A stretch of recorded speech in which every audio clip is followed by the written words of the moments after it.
Today I'm going to talk about watering and feeding of your bonsai, because many of you have asked me to do a video about watering and feeding. Watering and feeding are so important to bonsai that I'm wondering why I haven't done this topic before. Most of us take it for granted, but believe you me, watering is so important that there are people who do forget to water and they wonder why their plants die. I remember once when I started the nursery way back in 1986, I sold a lovely red Deshojo maple to a customer, and this customer brought it back to me after 3 weeks, completely shriveled up and dead. So before she could say anything, I could see her carrying this shriveled up tree with all dead leaves, almost like crepe paper. And I just asked her, "Didn't you water this tree?" And she turned around and said to me, "No one told me that you had to water the tree." So I couldn't believe what I was hearing. So there are people who are a bit naive and simple like that, but I'm sure most of you are not as silly as this dear lady who thought that you didn't have to water the tree and it would continue to live. Well, watering, I would say, is the single most important aspect of bonsai care. I think it is even slightly more important than feeding. But watering, let's start with watering first, is, as I said, the most important aspect of bonsai care. All living beings, whether they are plants or animals, need water in which to survive. If you do not water a tree, or you do not drink water, or you do not give your pet water, they will die. So watering is absolutely key. And in my experience, I would say of all the dead trees that are brought back to our nursery, 95 to, I would say, 99% of all the cases of failure of the bonsai is from forgetting to water. I have in front of me here this ficus. Is quite shriveled up, and this is an example. Again, a customer brought this tree into us this morning and said, "Why is this tree looking so sad?" And I said, "You've not been watering it, and the soil is so dry." So this is one case where people forget to water. Well, what does watering do? You can read up a lot about watering. If you just Google, "Why do plants need water?" you'll find enough information. So I'm not going to go into the scientific theory behind watering. Suffice it to say that water provides the medium through which the plants are able to take the water up through the roots and into the leaves and provide that exchange with the air so that the photosynthesis can take place. When the water transpires through the leaves, it exchanges it with carbon dioxide, and then the sun plays on the leaves and you get the plant foods being produced by photosynthesis. So that very briefly is what water does. So it is taken up by the roots and then up to the trunk and then into the leaves. So that is the purpose of water. And how much we give, when we give it, and at what time can be a subject of immense literature and discussion. Now, in the temperate climate where I live, we normally water. I'm talking now of bonsai generally. Let's talk about the outdoor bonsai. In the UK and Western Europe, in the winter from, I would say, the end of October to early March, it is always wet and cold, and there's so much rain that the outdoor bonsai can be left outside, and the rain and the damp will keep the soil moist. So we don't have to water. When it is very cold, we may put it in the greenhouse, and when it's in the greenhouse, because it's covered, you may need to water because rain does not fall in the trees under cover. Or if you put it in a shed for protection, you may still need to water in the winter. If you live in the tropical country where you get the monsoon rains from, say, middle of June to end of October, you get torrential rain on certain days, but there are days when you can go through a stretch of about 3 or 4 days when you don't get any water at all. So you'll need to water on the days when it doesn't rain. So even in monsoon climates, I find that the rain is not always sufficient because this heat is so intense and causes so much evaporation that you will have to water even if it has rained. You've got to feel the soil, and if the leaves are wilting, you will need to water. So at different times of the year, you will have to judge how much water to give.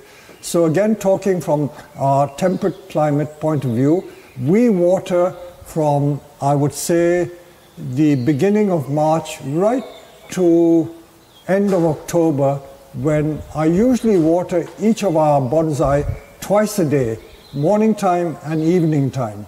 I avoid the midday sun because it's not so much that they burn the leaves, but if you water in the midday sun, the evaporation is so intense that most of the water will be lost by evaporation.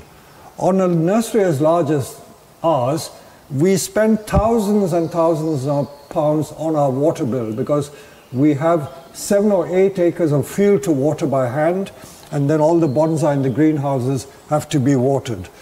So the different times of the year and the different times of the day, you've got to remember how to water. I will show you in a minute how you water the outdoor trees with the hose pipe or watering can. And let's talk about the indoor bonsai very briefly. I don't want to take you into our greenhouse, but I may take you later on. But this is a typical bonsai that most of you will have, and you will keep it in the house. And when it's kept in the house, you need to make sure that it gets water virtually, I would say, almost every day during the summer. And in the winter also, if your heating is quite warm, you may need to feel the soil to see whether the soil is damp or dry. Now this tree hasn't been watered for a couple of days. We kept it dry especially to do this video, and I can feel that it is dry. The best way to check is to make sure that the soil is always feeling damp. Don't take the risk of letting it dry out.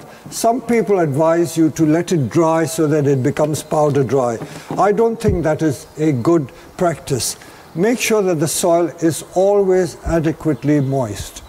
So with a tree like this again is fairly dry. We can have a close look at the soil. But when you're growing trees indoors, again this is a typical small indoor bonsai, we stand them on little trays so that when you water it, the water that flows through the drainage holes will collect in a little under tray like this. So if you have a small watering can, you can just water the soil like so. This is one way of doing it. There are many different ways of doing it. Or you can take it to your kitchen sink and water it there. Some people even immerse the whole thing in a washing up bowl. That is also acceptable. Make sure that you sink it into the bowl till the water bubbles, and when there are no more bubbles, then I think all the soil has filled up, and you can wash the leaves. Some people prefer to just spray it with a little misting spray like this, but don't rely on this completely. I remember a lady bringing a half-dead tree to me, and I asked her, how do you water the tree? So I said, I mist the leaves. So all she was doing is misting the leaves with the little mister, and that she thought was watering, and not watering the roots at all. I think misting is only secondary. It's to keep the thing looking fresh and turgid, but the main watering should be done into the soil there. You don't have to use a sophisticated watering can. You can use a water bottle, or you can use a tumbler or glass to water. So there are different ways of watering. And if you have a lot of house plants, you can take it somewhere, maybe to the bath, and use a cool or tepid shower, and use the shower head to water it. So as long as the soil gets water, that should be enough. So, and depending on the size of the tree, the larger the pot for a larger tree would need more water than a smaller pot. But make sure that the soil is always damp. And how frequently to water? Again, there is no hard and fast rule, because if your room is warm, it will dry out more quickly, so you may have to water more frequently. I would say that during the summer, most indoor trees would need to be watered about once a day, but the test is really to feel the soil. So there are no hard and fast rules as to whether you do it once a day or once every 2 days. You've just got to feel the soil. While I'm talking about watering, the position of the plants is very important. If you keep indoor bonsai, you should always keep it where it gets maximum light. So if you keep it on a windowsill or by a large window, it will get a lot of light, and that is ideal for the plants. After all living beings, whether they are plants, animals, or human beings, and here we are talking about plants, need, I would say, 3 or 4 essential things. The most essential thing is water to keep you alive and filled up and turgid. The second thing is food, the plant food, and then it needs air and bright sunlight. So those are the ingredients for healthy growth. You need water, nutrients, which is feed, sunlight, and fresh air.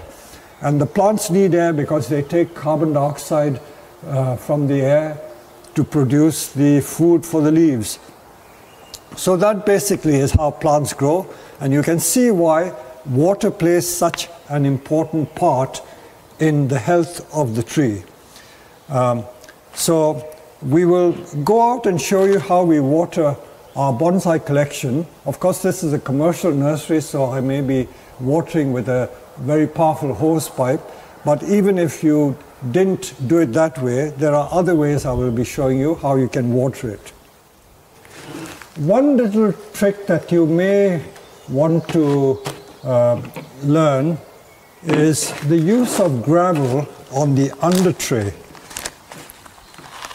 This is just ordinary quartz gravel, and it serves 2 purposes. It makes the under tray look nice, but it also helps to keep the water in the tray longer, so it doesn't evaporate so fast. So it provides some humidity. So if you put some gravel on the tray, so that when you've watered, the water will stand in that pebble, and then it can give some moisture from below. But you will have to wash the gravel from time to time, because after 1 or 2 weeks it starts getting slimy and green, so it may not look so nice, but at least it serves its purpose.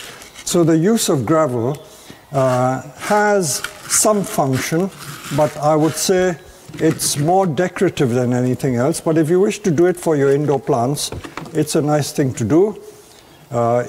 If you don't, then the water just collects in the tray like so. See how useful that tray is. You see, it's collected all the water that has come through the pot. And as you know, all plants have to be well drained. You cannot stand a plant in water permanently, and hence bonsai pots always have large drainage holes. Even a small pot like this has 2 holes here. Some people ask me, can you overwater a tree? Now, in theory, you cannot overwater a tree, because if you use the right compost, the water will flow through it, especially the outdoor bonsai, because you're not standing it on a tray. Any excess water will in fact drain through the pot.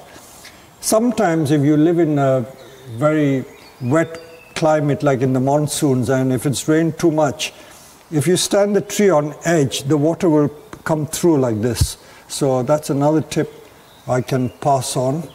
So much for the use of gravel for the under tray. What do you do when you go on holiday? I said at the start of this video that more than 90% of trees that die from forgetting to water.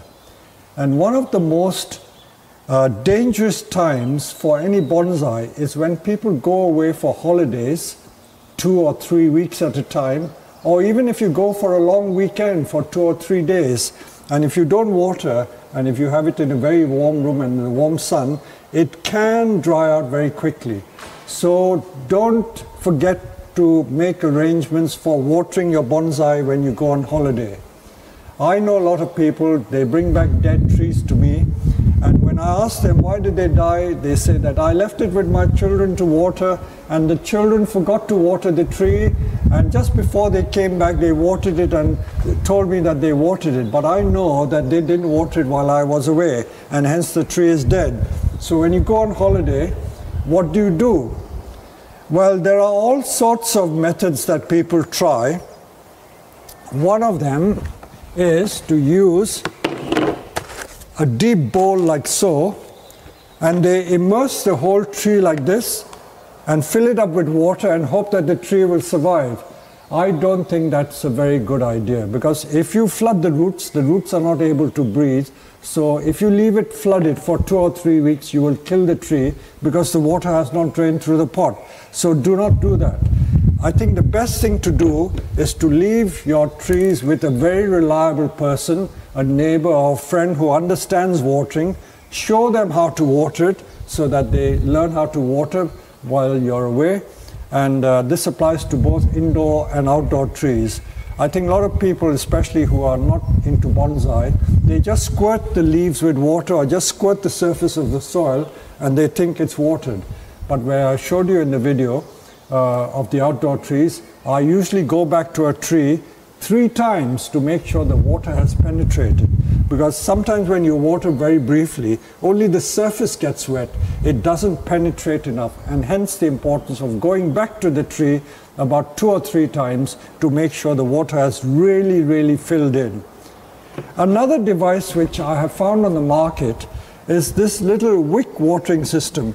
Now this is a plastic container which holds water, and it has a hole here, and then you have like a felt wick which sucks the water up, and if you put the wick on top of the tree, it's supposed to transfer the water into the pot. It may work, but I think you have to keep a very close eye on it and make sure it's really doing the job, or even immerse the wick into the root ball, bury the wick into the root ball. But somehow, although we do sell it because customers ask for it, I don't think it is the substitute for proper watering, doing it manually with a can or with a hose pipe.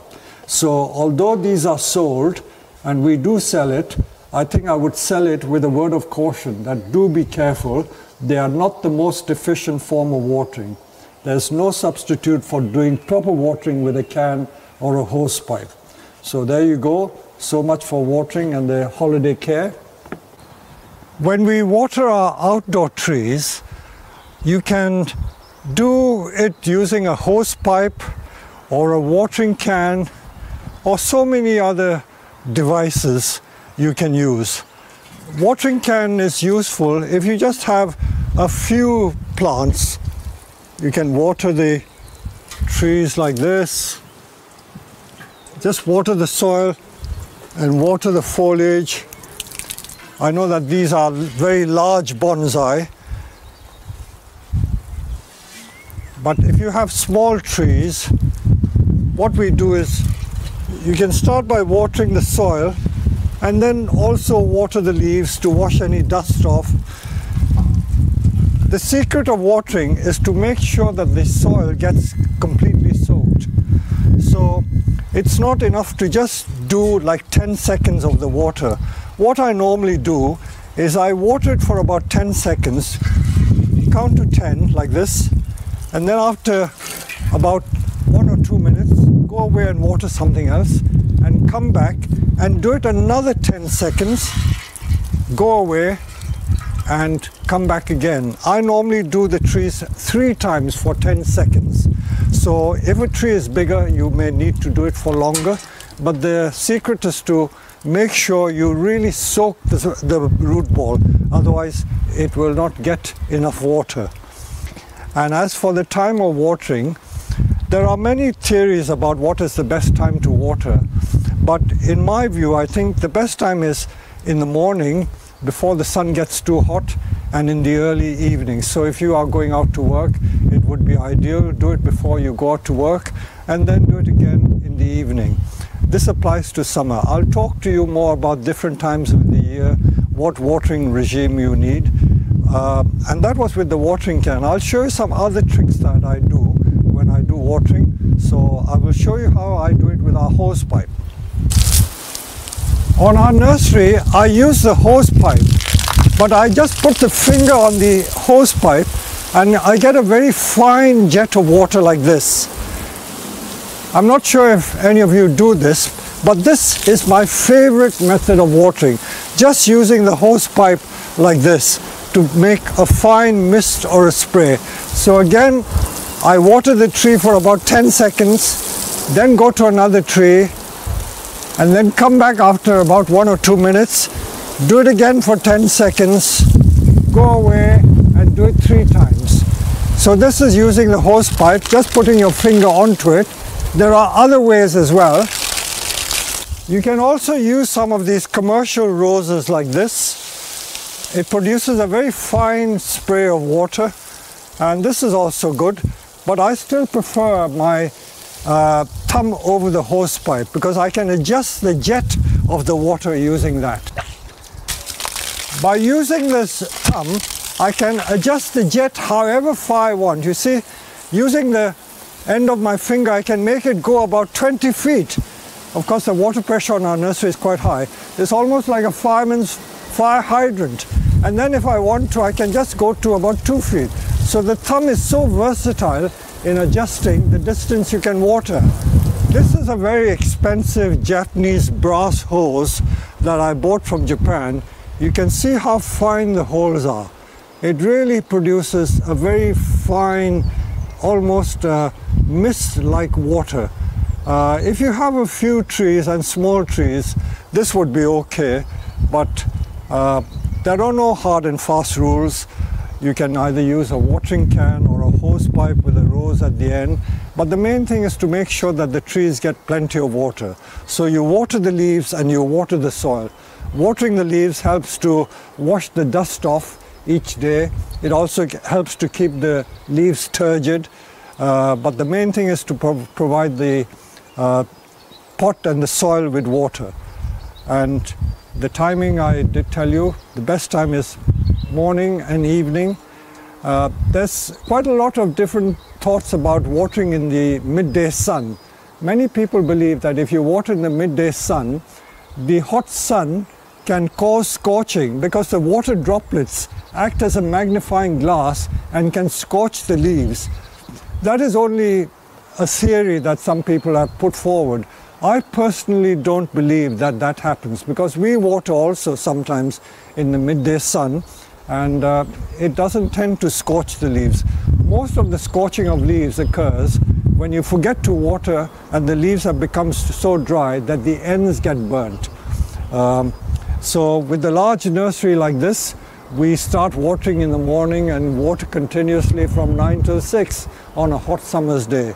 So although I said that you can water throughout the day, the main thing is to make sure that the trees get watered. And I know that it's not ideal to do it right in the middle of the day, but as you can see, we have a huge nursery with about 20 or more thousand plants, so we have to be watering throughout the day so that we manage to get all the trees covered. We now move on to feeding the trees. Now, feeding the trees is about providing nutrients for the plants. And all plants need food, like human beings need food and nutrients. Plants also need food. If we look at any fertilizer packet, you will see, we will show you some of our commercial fertilizers. They all have a label which says what the composition of the feed is. And usually there are the three letters NPK. N stands for nitrogen, P stands for phosphorus and K stands for the potassium. So the NPK is about the constituents of the plant food. So these are commercial fertilizers that we use. There are all sorts of proprietary brands. I won't mention the names because I don't want to do advertising for different firms. The Japanese produce their own bonsai fertilizer, and they're very good. And you can use virtually any fertilizer. So I'm not fussy about that. Now, a few words about feeding. The fertilizer you can get either in liquid form, which is sold in a bottle, concentrated, so you have to dilute this, or you can use solid fertilizer. If you use the solid granular fertilizer, for an indoor plant as small as this, you can just put a few grains, maybe about 20 little grains like this, and that will be enough to last you at least 2 months. But we prefer not to use the solid fertilizer for indoor trees because it always is messy, and when it gets wet, mold starts forming on it, so it looks unsightly. But I personally believe that the solid fertilizer is better value and it has more nutrients. When you buy the liquid feed, most of the liquid feed you're buying is water, and it has to be diluted, I know, but it's still in water form. So you're paying a lot of the water and the nutrients is minimal. But when you use this, you still have to dilute it. So the dilution, this cap here has a little measuring device, and you measure like 1 capful to about 300 milliliters or so. So they usually give instructions as to what to do. So this has to be diluted, and so you can use both the solid feed or the liquid feed for indoor plants. But the outdoor trees, I do not recommend the liquid feed because it's very wasteful. It's a very expensive way of feeding. It's much better to use the solid fertilizer. So we will show you how we will feed the outdoor trees. Your bonsai only need to be fed during the growing season. So in the winter time, you don't feed because the plant is not growing. Here at our nursery, we are in the temperate zone. So we feed our trees from, I would say, early May or the end of April even, and right up to, I would say, early September. In the winter time, we do not feed our trees. So we do not feed the trees because they are not growing. So you only feed it when it's growing. So the nutrients is to supply the tree with nutrients to feed the entire structure, that the leaves produces the carbohydrates through photosynthesis, and it goes into the branches and the trunk. So much for feeding and the time of the year. So it's done during the growing season. The conifers, because they are evergreen, you can feed them a bit earlier. You can start feeding from, say, very early spring in March and continue maybe right up to early October, and that will keep it nice and green. So you can use any fertilizer. This is a Japanese fertilizer, but any plant food is fine. In the early spring, we use a high nitrogen fertilizer. So anything with 10% nitrogen is nice. 10, 7, 7, something like that is good in the spring. Or even chicken manure is very good in the early spring. And in the autumn, you can reduce it to a low nitrogen, but a high potash, high P and K fertilizer. There are some people, I've read in some literature, that they use 0 nitrogen in the autumn. I do not recommend that. I have said so in some of my books. If you use a 0 nitrogen fertilizer, and if you use it too much, or if you use tomato fertilizer is to ripen tomatoes. It is not for ripening bonsai. If you use a 0 nitrogen, it will make the tree go yellow. So it will cause chlorosis. So use a low nitrogen but high potash in the autumn. So remember, high nitrogen in the spring, maybe up to 10 or 12 nitrogen, maybe 12, 5, 7, and then in the autumn use low nitrogen, maybe something like 3, 10, 15 or something like that. So as long as the P and K is high, nitrogen is low, that is good for the autumn, and that produces very good color in the maples especially, but it also strengthens the evergreens. So how much fertilizer to use? Now this is again some of the solid pellets, and I like to use the small pellets like this. So the small pellets are easier to go into the soil. Because I have experience, I just sprinkle enough to go around the pot. If you want to be more scientific, you can either measure it in terms of a teaspoon or a tablespoon. Usually for larger trees like this pot must be every bit 45 to 50 centimeter long. So for large trees like this, in the spring, I put about, I would say,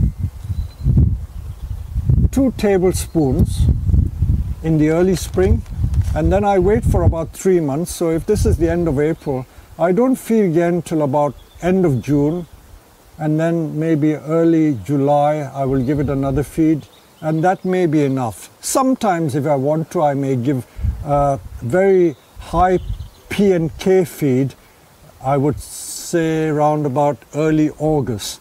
So 2 tablespoons usually lasts about 2 months.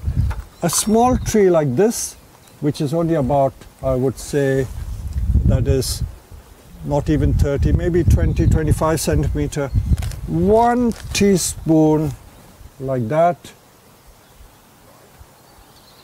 every 2 months is sufficient. There is a type of Japanese fertilizer you find, I think they call it rapeseed cake, which is like little sweets, you know, they're about 1-inch diameter balls, and people put it on and releases the fertilizer slowly. You can use that, but as long as you feed the tree, that's all that you need to do. And the frequency is important, but you don't need to feed too much. What happens if you feed the tree too much? I will just mention something which is highly scientific, and that is called reverse osmosis. If you look up the internet about reverse osmosis, you'll learn more about it. Reverse osmosis happens when you put too much fertilizer on a plant. In the pot of about this size, if you put, like I would say, 6 or 10 tablespoons of fertilizer, the fertilizer will be so strong that the plant will not be able to take up moisture. The whole system will be filled with the fertilizer that it has to throw out the fertilizer, and it will not be able to take water in. And that is what reverse osmosis is. So read up about it on the internet. So be warned, too much of a good thing can be bad for the tree.